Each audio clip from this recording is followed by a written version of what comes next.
from the Lord. And you probably wondered, why did I give everyone a rock this morning? And the reason for that is because sometimes we forget who we are. Sometimes we forget that we all fragile human beings, that we all have shortcomings. And so oftentimes we tend to look down on others, but never take the opportunity to look at ourselves in the mirror. And so we're going to continue in John chapter 9, and we're going to see this is the way the Pharisees are. And I submit to you, in the 21st century, it seems like we have more Pharisees, Pastor Carl, than we do Christians. Amen. People who look religious, but they ain't hitting on nothing. Amen. Y'all say amen. Come on, I ain't going to stop. You might well say amen. That maybe I might well hurry up. Amen. But I've never seen the time in this day and age when we got so many religious people who love to criticize the walk of believers, as though they have an inside track on the things of God. We got a lot of people with a lot of titles, but we got very few people with any testimony. Don't give a man a title. He'll think he's somebody who don't even know who Jesus is. And we love to criticize. It reminds me of a story that was a good little Christian lady, and she stayed in a neighborhood, and her neighbor was super nosy. I know none of y'all have any nosy neighbors like that. We don't have busybodies like that. But anyway, amen. So this lady, the little Christian lady would hang out her clothes. You know, every Monday she'd wash her clothes, and she'd put the white clothes out first, and she would hang them up. And so Sister Good Nosy was out looking out the window and said, why she hang up those dead, dingy clothes? And she would call everybody in the neighborhood, you know, Sister So-and-so supposed to be a Christian. She don't know how to wash clothes. Her clothes be just as dingy and gray looking. And she was telling everybody that. She was just spreading the word. So finally the springtime come, and so the little nosy neighbor, she began to do her spring cleaning, and she's talking about on the phone, talking about the lady's dingy clothes while she was washing her window. And the more she washed her window, guess what? She found out that the lady's clothes was clean all the time. It's just her windows were dirty. And so she was looking through dirty windows, and so she thought what she thought was the problem. She was the problem. And sometimes we're the problem. Okay? And so we were getting this. Paul said this, and so I'm saying this to encourage every believer, don't worry about the naysayers. Because Paul himself said every time we go to do good, evil is always present.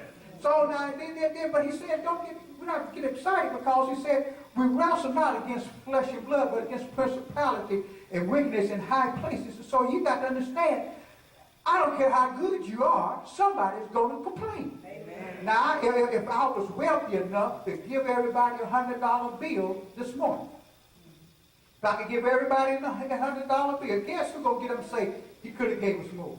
Amen. Somebody. I ain't say which one of y'all would, but one of y'all would say that. Or so-and-so didn't need it. Because if I was that wealthy, I wouldn't have been here this morning. Amen. But anyhow, we want you to get hold of some stuff, because we want you to understand, in this text, Brother Giles has already read the verses that we're going to mostly skim from. But I love verse 25. He answered and said, whether he be a sinner or no, I know not. One thing I know, that where I was blind, now I see. I want to talk about when you understand there's no fear. See, when we understand that what God has done for us, so there's three things I want to point out. First of all, this man he understood his conversion. Because, in other words, he knew that he was blind. He was aware he was blind. He had been blind all his life. He was aware of what his condition was. He understood that there was a time in his life when he was hopeless. He was at the mercy of other people. He was blind. In other words, he had to go where people would take him. He had no say-so in the matter, but he understood that because he didn't want to be that way, he was looking for a change. See, some of us, we whether you know it or not, you need a change. And then unless this man knew his condition, but so many of us will fuss at everybody, we complain about everything to everybody, not realizing you're the one that needs the change. And I submit to you, I found out something, my brothers and sisters. When we change everything around us, we'll begin to change. but because you are the one who perpetuates your destiny. And so then I like this. He said this one night. He said they were persecuting him and everything, but he was sure that he had been changed. Because in verse 7 he says that now Jesus told him to go wash. And see, that's what I like it. See, when he heard the voice of Jesus, and he went and washed. See, the problem is, we hear the voice of God, but do we obey him? I got your attention now. I submit to you that we don't obey him. Because how many times have we said, something told me not to do that? That something was the Holy Spirit of the living God. So we got to understand. So this guy, he wanted to change. See, now a lot of people know they need to change, but they don't want to change. And then he said, well, brother, you want to do so? I know, but. Well, you want to do so? But. And that's why your butt stay in trouble, amen. Because you don't change, amen. Even a baby tried to change, tried to change. But now he heard the voice and he said, go wash. And he was obedient. And when he became obedient, guess what? It didn't make any sense to nobody else that Jesus had spit in the dirt and made a clay, a mud, put on his eyes, and which was looked awful filthy, which didn't make any sense. There was nothing therapeutic about it. There was no medication in it, no eye drop in it. But things got darker, but he was willing to obey. Because he understood, he said, I'm already blind. What do I have to lose? See, some of y'all are already down and out. What have you got to lose? Why not trust the voice of the Lord? And so he goes on and once he understood something when he washed and he came to see. And then people began to take it to the Pharisees. Don't you know some people don't want you blessed? Because I'm sorry. But now one thing about it, he understood something. So there was no fear in him. So when they began to interrogate him, we'll get to interrogation in a moment. But he tells them in verse 17, he said he's a prophet.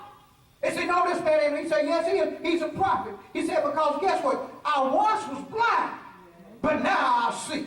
See, I don't know about you. I used to be something. But I'm something now. Hallelujah. I once was a sinner, but now I'm saved. Hey, I once was going to hell, but now I'm going to heaven. Amen. I once was defeated, but now I've got the victory. Amen. I once was a failure, but now I'm a success. Why? Because of Jesus.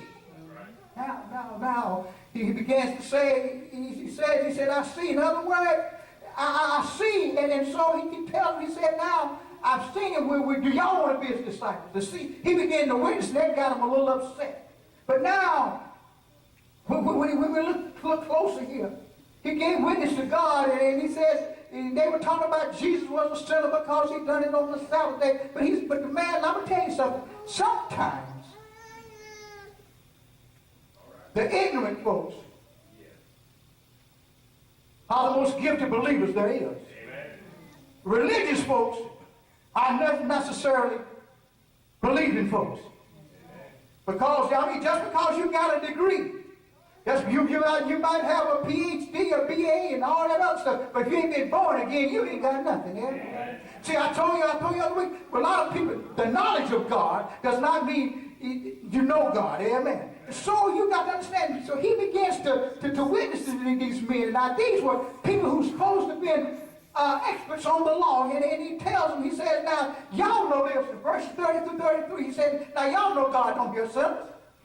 He said, now, what are you talking about? He's a sinner. He said, now, he's done something that's never been done before. He has opened up blinded eyes. He said, I don't know what y'all talking about. He said, but I don't know whether he's a sinner or not. I know I once was blind, but now I see. And see, he said that now, if he wasn't from God, if he didn't know who God was, how in the world could he heal my eyes? He said, now I ain't going by what I heard, I ain't going by what I read, I go by what I know. I know that Jesus had opened up my eyes. And see, my brothers and sisters, I don't care what nobody say, you ought to know that you know that you know. Worried about what people going to think. You better be asking yourself what God's thinking about. But you got to understand, men will pump you up one day and pull you down the next. If you ain't careful, they'll pull you down from sundown. Amen. But he was sure. He understood his situation. he understood that he was blind. But now he got 20/20. He understood it. And so why should he fear a man? Because, hey, he understood that blindness was a handicap he couldn't overcome on his by himself. And so now why should he fear men? They could help him. Holy, good question. Why do we fear people that can't help us? Why are you worried about what somebody think of you when they ain't done nothing for you? Now, if you're going to pay my bills, buy my groceries, and drive me around, and take care of me, I might listen to you. Amen. But if you ain't doing none of the above, I'm sorry. I choose Jesus. But now, we see, after he understood his conversion. And so now, in the midst of his conversion, there's still criticism. Isn't it amazing when somebody gets saved? I know y'all don't do it. I went there to it. The church folk. I don't see what they coming up there for. They ain't gonna last. Amen. Have y'all ever heard that? Amen. And see, because they begin to doubt your Christianity because they don't have enough faith in the God that they claim they do. Because if you really had faith in God, we know that there's nothing impossible for God. That he can save to the utmost. He can save you from the guttermost to the utmost if we know who God is. Amen. And so now they begin to interrogate. In verse 15 they say, how did he do this? And he done told them 3 times. He done told them, he said, this man told me to put some mud, or he put some mud on my eyes. He told me to wash. I washed, and now I see. Then they begin to say, well, he ain't of God. Now let me tell you something. Sometimes people make you want to deny God. But if you know God done it, you ought to be able to stand up and say, he done it. Amen. Amen. Because he said, if you deny me before men, I deny you before my Father, which is in heaven. See, the problem is we got too many Sunday morning Christians. I mean, you get up and testify and test the lie in the house of God, but when you get on the outside, you act like you don't know. Amen. You know how it is when you go out with that person. Any of y'all ever make a midnight run? Don't want to be seeing daylight with them? Huh? Oh, y'all looking all so wholesome. Get them home before daylight, scared somebody to see you. Then you see them out public. Hey, Jimmy! I don't know who she talking to. You mentioned you talking to me. Oh, y'all, when you see, that's what we do Jesus. But he was, and see, they began to criticize him. Says it's not of God. So now all of a sudden, see, I'm going to tell you, the ungodly will do anything they can to trap up godly people. So now they couldn't get the man to change his mind. So guess what they do? 17:13, they calls in his parents. And let me tell you something. I ain't saying it. Sometimes your loved ones are your biggest critics. Because I'll tell you something, get down to verse 21. They love men more than they did God. Because they said that now he's of age, asking yourself. Now that's your son, you know he was blind. You ought to be thankful, amen. See, sometimes your own loved ones won't rejoice with your good news, amen. But he said, you know, the verse says this, because they were afraid of the Pharisees. They were afraid of being put out the temple. But let me tell you something. If God ain't in there, I don't want to be in there no how. I don't care if it's a 50,000 member church. If God ain't there, I ain't got no business being there. So put me out there. And so they kept on it, and then they asked him again, you know, and see, how did he open his eyes? And he tells them again. They kept inquiring him, trying to get him to change his story. But you know what? When you know what God has done for you, your story going to be the same thing every time you tell it. Amen. Only time you change up something when you're not lying about it. Now, you got some people, they tell you they got saved at some people, then some people say, well, Jackson, a week later, well, I got saved at Long Branch. In other words, they're not told a Baptist lie. They ain't never been saved. Because if you've been saved, you know what happened. Amen. How many of y'all know where y'all got married here? Everybody remember that, don't you? That was a day with me. Now, guess what? If you got married to God, that ought to be a day to remember, too. I know some of you might not matter what you had to win, but you win anyhow. Amen. It's too late. Amen. But trying to get his story to change. And then, all of a sudden, when he began to tell us, and yeah, they see, sometimes people want you to act just like them because they tell him in round about verse 24, he said, this man he ain't from God, you give God the praise. Let me tell you something. The man was giving real praise. See, but then we so all the time, we so used to doing fake praise that we can't, when real praise come out, we don't know what to look. We get scared. Amen. Because if, look what he said, because it tells him, he said, now, you give God praise. Well, what you think the man was doing? He was giving God the praise. He was saying, the Son of God has washed my eyes with mud, and now I see, he was giving God the praise. But you see, the problem is this. Because people don't praise your way, you think it ain't right. But let me tell you, all of us praise God different. I tell people, I like to see people clap their hands, but the way you praise him how it blesses you. Amen. Because God, you praising the God, you ain't praising for man to see, you praising for God to see. I'll tell him in a minute. Care where I am, if the preacher preaching, I'll holler at him. If you don't like it, look at me all you want to, just don't put your hands on it. And everybody gonna see us, amen? Because my praise goes to God. Amen. He the one died for me, amen. That's just a freebie there, just in case. And so, one thing about truth. That's the thought that God gave it and had in the book. Truth is the light that shows you your darkness. Because when he begins to tell them about the goodness of God. Now you got to understand, these are Pharisees, these are religious leaders, these are the people who got it going on. He begins to tell them, he says, now wait a minute, how you say this man ain't of God? Y'all know God don't hear sinners. God never ever heard sinners. And this is the greatest thing that you never heard of anybody get their eyes open before. And you want to tell me this man ain't God? And then they got upset. Wait a minute, you were born in sin. In other words, you a beggar, you poor, you ain't got it. You gonna try to tell me I'm Dr. Newman, you gonna try to tell me about God? But you see, Dr. Newman didn't know one thing. See, I had a relationship with God. Dr. Newman just know about it, but I know him. Are y'all getting this? I want y'all to get this. So, rather than, you don't mind, I know Dr. Newman don't mind me using it. Rather than Dr.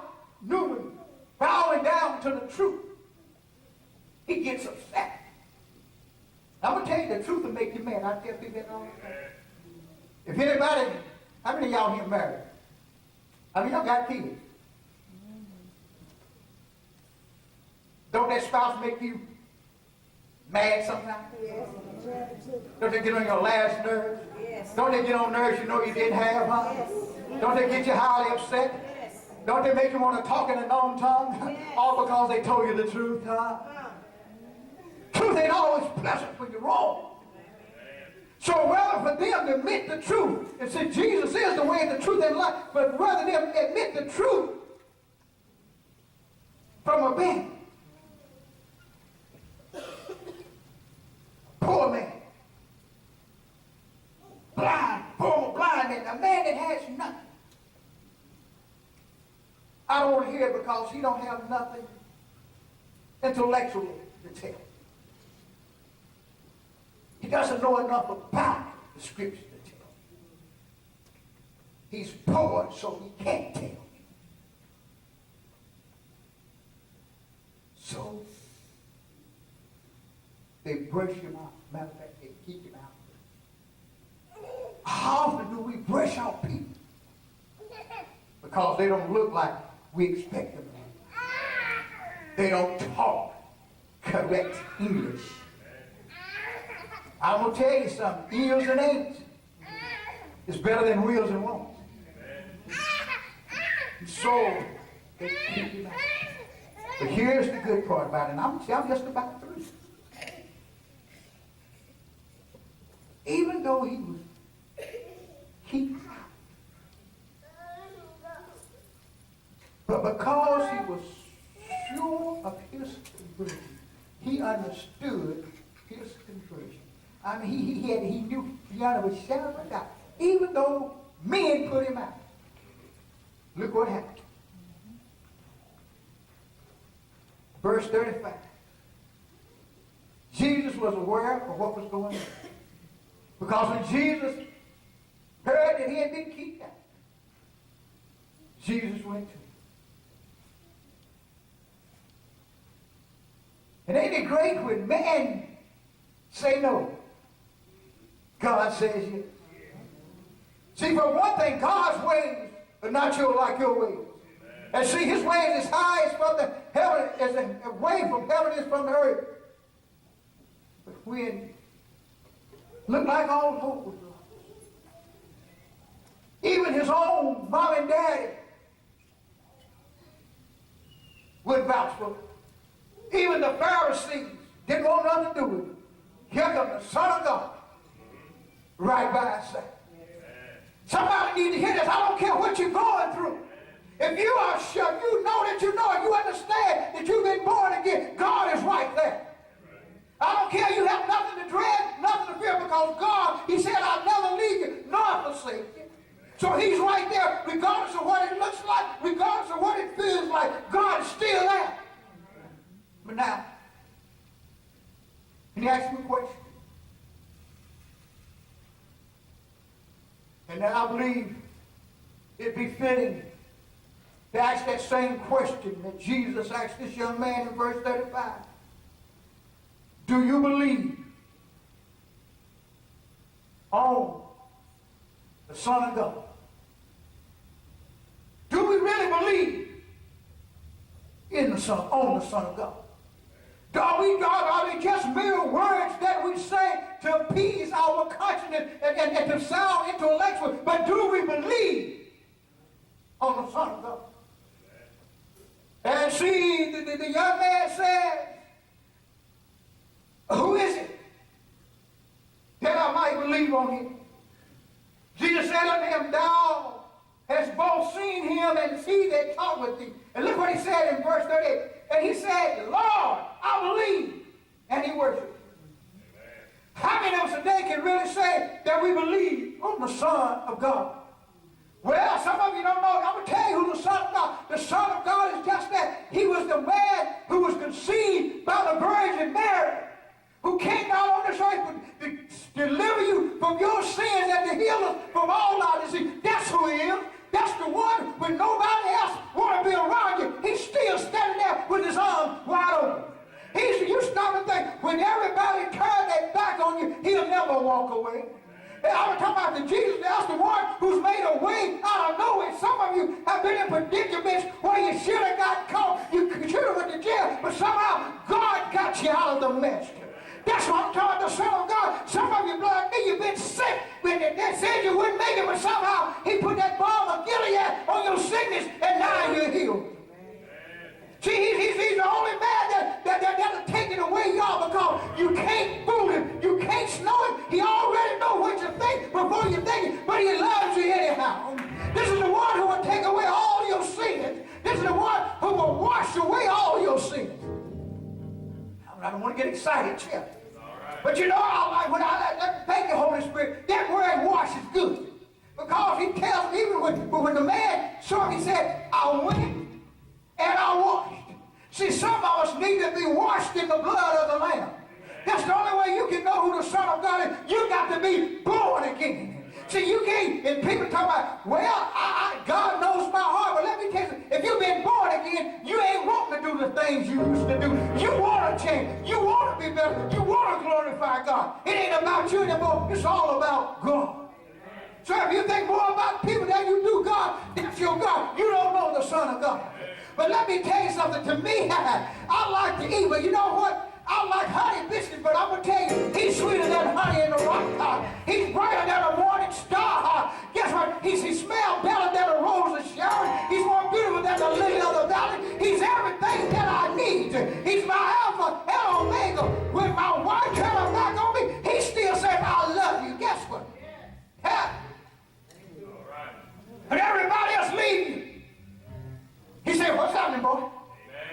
I'm so glad that the Son of God, he can change not only my life around, he can change your life around.